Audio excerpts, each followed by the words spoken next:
আমি গত বেশ কয়েক বছর আগে একদিন আরাফাত থেকে ফিরে এসে মুজদালিফা থেকে ঈদের দিন সকালে জামরাতে পাথর মারার দিকে যাচ্ছি। সবাই লক্ষ লক্ষ হাজি একদিকে মুভ।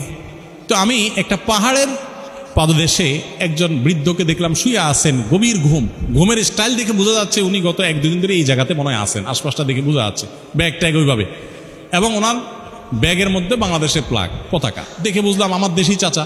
গেলাম কাছে, যা গায়ে হাত দিয়ে বললাম, বাবাজি আপনি এখানে আছেন, আপনি মুজদালিফায় যান নাই, রাত্রে ছিলেন না? বলেন আমি তো এখানে 2-3 দিন ধরে আছি।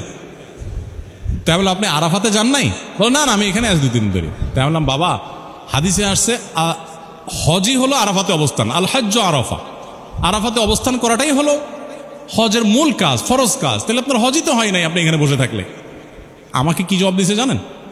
বৃদ্ধ লোকটা আমাকে বললো তোমারে বলছে বেটা হজ হবে না, বাংলাদেশ থেকে এত টাকা খরচ করে আসছি আমি, হজ হবে না, তুমি বললেই হয়ে গেল। উনি আমাকে একেবারে তুড়ি মেরে উড়িয়ে দিলেন। পরে আমি দেখলাম কথা বাড়াইলে মাইদুরে খাওয়া লাগতে পারে, আমি উচিত চলে গেলাম। বাট এটা আমার দেখা ঘটনা। তো বাংলাদেশ থেকে বৃদ্ধ বয়সে মানুষ হজ করতে যায়, খুবই দুঃখজনক। একজন বয়স্ক 60 মহিলা শারীরিকভাবে অসুস্থ, একসময় তার পর্যাপ্ত টাকা ছিল, হজ করার মতো কিছু এখন নেই। তার হজে যেতে হলে নিজের সাথে যাওয়ার মতো আর্থিকভাবে সামর্থ্য এবং মাহরাম কোনোটাই নেই। তার সামান্য কিছু জমি অবশিষ্ট আছে, সে জমি বিক্রি করে যাওয়া কি উচিত? তার ভরণ পোষণ বা পরবর্তী কোনো চিকিৎসার দায়িত্ব নেওয়ার মতো কেউ নেই। বর্তমানে কি তার উপরে হজ ফরজ হবে? দেখুন, এই প্রশ্নটা হাজারো মানুষের। আমি আলোচনার মধ্যে বলেছি আমাদের দেশে হজ মানুষ বুড়ো বয়সে করে, রিটায়ারমেন্টের পরে করে। টাকা আসার পর প্রথম কাজ হলো বিসমিল্লাহতে, কাজ হলো বিয়ে শাদী করা, এরপরে কাজ হলো ঘরবাড়ি করা, তারপরে ব্যাংক ব্যালেন্স করা, পোলাপান হবে, এরপরে শেষে আমরা একদম শেষে আর কোনো কাজ বাকি নাই, এবার যে হজটা করি। যারা হজ করেছেন তারা জানেন এখন হজের মৌসুম চলছে। পৃথিবীতে যত দেশের মানুষ হজ করতে আসে, হজের মধ্যে সবচেয়ে বেশি বৃদ্ধ হাজি দেখা যায় বাংলাদেশে। অন্য কোনো দেশের হাজিদের মধ্যে এই অবস্থা দেখা যায় না। বাংলাদেশে হাজিদের দেখা যায় থাকার কথা আরাফাতে, হাজি বসে আছে মিনায়, থাকার কথা মুজদালিফায়, হাজি বসে আছে মিনাতে, আরাফাতে। আমি গত বেশ কয়েক বছর আগে একদিন আরাফাত থেকে ফিরে এসে মুজদালিফা থেকে ঈদের দিন সকালে জামরাতে পাথর মারার দিকে যাচ্ছি। সবাই লক্ষ লক্ষ হাজি একদিকে মুভ। তো আমি একটা পাহাড়ের পাদদেশে একজন বৃদ্ধকে দেখলাম শুয়ে আছেন, গভীর ঘুমের স্টাইল দেখে বোঝা যাচ্ছে উনি গত 1-2 দিন ধরে এই জায়গাতে মনে হয় আছেন, আশপাশটা দেখে বোঝা যাচ্ছে, ব্যাগ ট্যাগ ওইভাবে, এবং ওনার ব্যাগের মধ্যে বাংলাদেশের পতাকা দেখে বুঝলাম আমার দেশি চাচা। গেলাম কাছে, যা গায়ে হাত দিয়ে বললাম, বাবাজি আপনি এখানে আছেন, আপনি মুজদালিফায় যান নাই, রাত্রে ছিলেন না? বলেন আমি তো এখানে 2-3 দিন ধরে আছি। তাই বললাম আপনি আরাফাতে যান নাই? বলেন না আমি এখানে আছি 2-3 দিন ধরে। তাই বললাম বাবা হাদিসে আসছে হজই হলো আরাফাতে অবস্থান, আল হজ্জ আরাফা, আরাফাতে অবস্থান করাটাই হলো হজের মূল কাজ, ফরজ কাজ। তাহলে আপনার হজই তো হয় নাই আপনি এখানে বসে থাকলে। আমাকে কি জবাব দিয়েছে জানেন?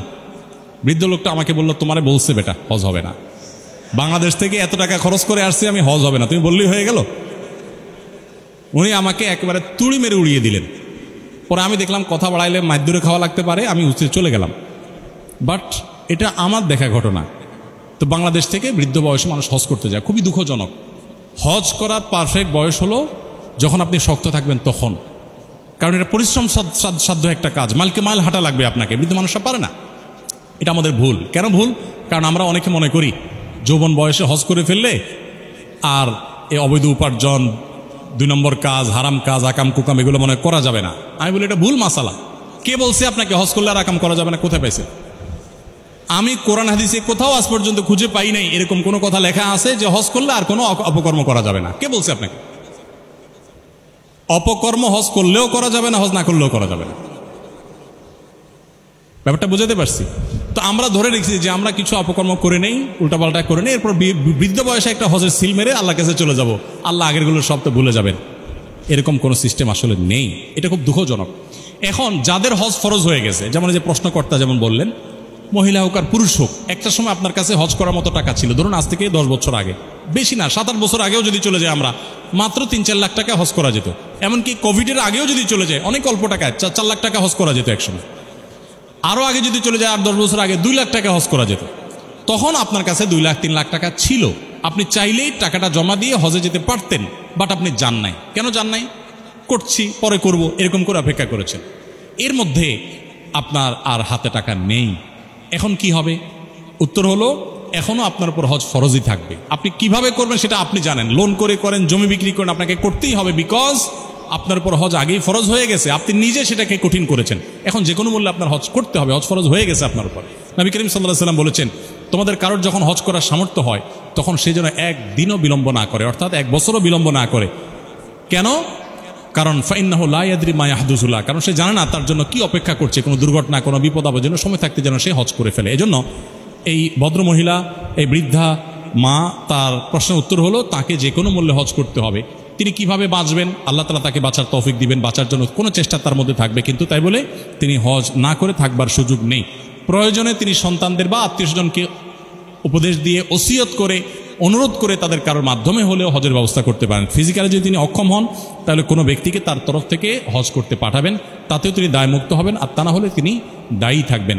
হজ এমন একটা ইবাদত যেটা খুব প্রেমময়, হজ অনুভব করে মানুষ, হজের স্মৃতি মানুষ কখনো ভুলতে পারে না। অন্য অনেক স্মৃতি ভুলে যায়, আমরা অনেক জায়গায় হয়তো ভ্রমণ করি, সেই স্মৃতিগুলো আমাদের খুব বেশি নাড়া দেয় না, হজের সফর নাড়া দেয়। এই জন্য হজের সফরটা এটাকে বোঝা মনে না করা, বরং এটাকে একটা অর্থবহ ইবাদত মনে করা। দেখুন, হাজি সাহেবরা হজের শুরুতে লাব্বাইক বলে না, তালবিয়া পড়ে কি দিয়া? লাব্বাইক আল্লাহুম্মা লাব্বাইক। লাব্বাইক মানে কি? লাব্বাইক আমরা ক্লাসে যখন স্যাররা রোল কল করেন আমরা যেরকম বলি ইয়েস স্যার, প্রেজেন্ট স্যার ইত্যাদি, এটাই আরবিতে হলো লাব্বাইক। এখন প্রশ্ন হলো, হাজিরা যে লাব্বাইক বলছেন তাদেরকে কে রোল কল করছে? তারা যে লাব্বাইক বলল, আল্লাহ কোথায় রোল করেছেন, কল করেছেন, কখন করেছেন? আল্লাহ কোরআনে বলেছেন, দেখুন মিলান আপনি কোরআনের সাথে। আল্লাহ বলেছেন ওয়াযিন ফিন্নাসি বিল হজ। ইব্রাহিম আলাইহিস সালামকে আল্লাহ বলেছেন যে উনি যখন কাবা পুনর্নির্মাণ করেছেন মক্কায় 4500 বছর আগে, পুনর্নির্মাণ করার পর আল্লাহ বলেছেন আপনি মানুষের মাঝে, গোটা বিশ্বের মানুষকে হজে আসার জন্য আহ্বান করুন, ঘোষণা দেন। তখন তিনি সাফা পাহাড়ে, সম্ভবত সাফা পাহাড়ে পাশেই এটার চূড়ায় উঠে, হে বিশ্ববাসী, হে লোক সকল, আল্লাহর নির্দেশে আল্লাহর এই ঘর পুনর্নির্মাণ আমি করেছি, যেটা পৃথিবীর প্রথম ঘর, পৃথিবীর সেন্টার পয়েন্ট। তোমরা সবাই এই ঘরে আসো, এখানে ইবাদত করো, এই ঘরের ভিজিট করো, জিয়ারত করো, হজ করো। আল্লাহর আহ্বান তিনি পৌঁছে দিয়েছেন। একটা বিষয় যদি আমরা লক্ষ্য করি, 4500 বছর আগে সোশ্যাল মিডিয়া তো দূরের কথা, স্মার্টফোন তো দূরের কথা, আধুনিক যোগাযোগ মাধ্যমের কিছুই ছিল না তখন আল্লাহ ওনাকে বলছেন যে আপনি ঘোষণা দেন। এই বাক্যের পরের অংশটা আরো ইন্টারেস্টিং। আল্লাহ বলছেন যে আপনার ঘোষণা শুনে, আপনার ঘোষণা পেয়ে, ইয়াতুকা রিজালান ওয়া আলা কুল্লি দামিরিন ইয়াতিনা মিন কুল্লি ফাজ্জিন আমিক, পৃথিবীর বিভিন্ন প্রান্ত থেকে, দূর দূরান্ত থেকে, বিভিন্ন জায়গা থেকে, সব দিক থেকে মানুষ নানা রকমের বাহনে চড়ে আসবে এখানে। একটু মেলাবার চেষ্টা করেন। এখন যদি আল্লাহ আমাদেরকে এরকম নির্দেশ করতেন যে তুমি মানুষদেরকে ঘোষণা দাও, তাহলে আমি চিন্তা করতাম যে সারা বিশ্বের মানুষের কাছে ঘোষণা দেওয়ার একমাত্র মাধ্যম ফেসবুক। সো আমি একটা স্ট্যাটাস দিয়ে দিতাম যে হে লোক সকল, আল্লাহ নির্দেশ করছে তোমাদের হজ করতে আসতে, তাই না? কিন্তু ইব্রাহিম আলাইহিস সালাম যেটা করলেন, এটা বাহ্যিকভাবে কোনো লজিকে কুলায়? দেখেন তো, কোনো যুক্তিতে কুলায়? সাফা পাহাড়ে দাঁড়িয়ে যখন তিনি ঘোষণা করছেন, তখন মক্কাতে তিনি, তার স্ত্রী হাজের এবং তার ছেলে ইসমাইল ছাড়া আর কোনো মানুষ সেখানে নাই। তাদের সাথে সামান্য কয়েকজন ব্যবসায়ী যুক্ত হয়েছেন, যারা ওই মক্কা দিয়ে যাচ্ছিলেন। মক্কা ছিল জনমানব শূন্য বিরান ভূমি, জাস্ট পাহাড়ি এলাকা, পাখি ছাড়া, কোনো জীবজন্তু ছাড়া কোনো মানুষের সেখানে আবাসন ছিল না। ওই জায়গায় দাঁড়িয়ে ঘোষণা দিয়েছেন, হে লোক সকল তোমরা আসো। খুব অবাক করা বিষয় না? তার ঘোষণা কে শুনবে, কোত্থেকে শুনবে? কিন্তু ঘোষণা পৌঁছেছে না পৌঁছে নাই? ইব্রাহিম ইসলামের আহ্বান কি পৃথিবীর প্রতিটা প্রান্তরে পৌঁছেছে না পৌঁছে নাই? আল্লাহ বলেছেন ঘোষণা দেন। উনি দাঁড়িয়ে ওই বিরান ভূমির পাহাড়ে দাঁড়িয়ে খালি গলায় ঘোষণা দিয়েছেন। সেই ঘোষণা আল্লাহ তাআলা পৌঁছে দিয়েছেন। শুধু পৌঁছে দিয়েছেন তা না, 4500 বছর পর এখনো পৌঁছাচ্ছেন। আপনি কি এটাকে মিরাকল বলবেন না? এটা কি কোরআনের মিরাকল না? অতএব সেই ডাকে, ওই যে উনি ডাক দিয়েছেন তোমরা আসো, রোল কল করেছেন আল্লাহ নির্দেশে, সেই নির্দেশে সাড়া দিয়ে 4500 বছর এখন আমি বাংলাদেশ থেকে যাওয়ার সময় বিমানে বসে বলতেছি লাব্বাইক। ওই যে ডাক দিয়েছেন আমি বলতেছি ইয়েস, আমি হাজির আছি। হজের ইবাদত এত প্রেমময়, কিন্তু আমরা সেটাকে বৃদ্ধ বয়সের জন্য রেখে দিই। যখন কোনো ফিলিংস থাকবে না, চেষ্টা করার শক্তি থাকবে না, তখন আমরা রেখে দিই। এই জন্য আল্লাহ আপনাদেরকে যখন কর্মজীবনে যাবেন, আপনারা শিক্ষার্থী ভাইরা, যখন আল্লাহ তাআলা তৌফিক দিবেন, টাকা পয়সা দিবে, সব কিছুর আগে হজ করার মতো সামর্থ্য হয়ে গেলে শুরুতেই হজ করে ফেলবেন।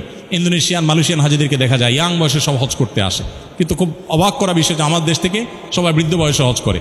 এটা খুবই দুর্ভাগ্যজনক এবং অনুচিত একটা কাজ। যাই হোক, খোলাসা কথা হলো, ইয়াং বয়সে বা আপনার যখন শক্তি সামর্থ্য ছিল, হজ করার মতো টাকা ছিল, বাট আপনি হজ করেন নাই, হজ কিন্তু আপনার উপরে ফরজ হয়ে গেছে। এরপরে আপনি যদি বলেন আর টাকা নাই, এখন তো 7-8 লাখ টাকা লাগে, এই অজুহাত আপনার আল্লাহর কাছে গ্রহণযোগ্য হবে না। আপনার তখন হজ কেন করেন না, এখন আপনি কিভাবে করবেন আপনি জানেন, আপনাকে হজ করতেই হবে যে কোনো মূল্যে। আল্লাহ তাআলা আমাদেরকে বোঝার তৌফিক দান করুন। আপনাদের অনেকগুলো প্রশ্ন, আমার মনে হয় শত প্রশ্ন আছে, এগুলোর উত্তর আমি দিতে পারলাম না, কিন্তু আমি প্রশ্নগুলো নিয়ে যাচ্ছি ইনশাআল্লাহ। আমাদের পেজে শুক্রবারে যে লাইভ হয়ে থাকে রাত 8টার পর, সেই লাইভে, 8 রাত 9টার পর সেই লাইভে অথবা পরবর্তীতে কোনো মিডিয়াতে বা কোনো প্রোগ্রামে আপনাদের প্রশ্ন উত্তরগুলো আমি দিয়ে দিব ইনশাআল্লাহ। যেহেতু আপনারা কষ্ট করে প্রশ্নগুলো লিখেছেন এবং একত্র করেছেন, এগুলো আমি ফেলে দিব না, আমি নিয়ে যাচ্ছি ইনশাআল্লাহ। এই ওয়াদা থাকলো। আমরা যে কথাগুলো শুনলাম, অনেক সময় ধরে কথা বলেছি, এত লম্বা সময় কথা বলবো আমার আশা ছিল না, বাট হয়ে গেছে কথা। আল্লাহ তাআলা আমাদেরকে উপকারী কথাগুলো অনুযায়ী আমল করার তৌফিক দান করুন। আমরা সবাই ভালো মুসলিম হওয়ার চেষ্টা করব তো ইনশাআল্লাহ। আল্লাহ আমাদের সবাইকে সে তৌফিক দান করুন। আমরা আদর্শ মুসলিম হব, মুসলিম মিল্লাত, বিশ্ব মানবতার জন্য আমরা ভূমিকা রাখবো, তাদের কল্যাণে কাজ করব, আমাদের আল্লাহকে সন্তুষ্ট করে অ্যাজ এ মুসলিম আমি ইসলামকে জানার চেষ্টা করব, নিজেকে পারফেক্ট মুসলিম করার চেষ্টা করব। আল্লাহ তাআলা আমাদের সবাইকে আমল করার তৌফিক দান করুন। জাযাকুমুল্লাহু খাইর ওয়া আখিরু দাওয়ানা আলহামদুলিল্লাহি রাব্বিল আলামিন।